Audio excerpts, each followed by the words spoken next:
New draft UN sanctions on North Korea target a much wider range of Pyongyang sources of revenue and weapons technology than previous UN penalties against that regime.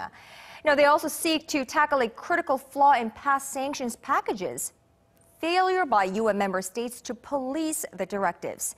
The key message: enough is enough.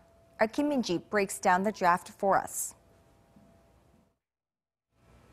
There have been 5 sets of UN sanctions imposed on North Korea, but this time round they're said to be more stronger and more effective than before, all aimed at making it difficult for North to raise funds and further develop its nuclear and missile programs.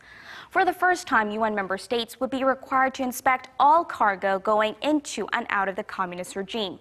Until now, inspections were limited only to ships suspected of carrying weapons of mass destruction.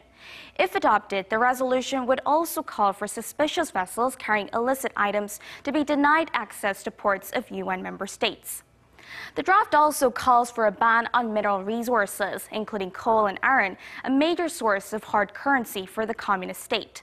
Coal accounts for more than 40% of the regime's total exports. Thus, this measure is expected to take a toll on Pyongyang's finances. All arms and weapons will be prohibited from sales to Pyongyang, unlike previous sanctions, which only covered nuclear weapons, ballistic missiles, and heavy weapons. Moreover, there will be a ban on aviation and rocket fuel supplies to the north, as well as a ban on North Korean flights suspected of carrying illicit products. The draft resolution also calls for financial sanctions targeting banks and assets, as well as blacklisting 17 North Korean individuals and 12 entities involved in the development of missile technology.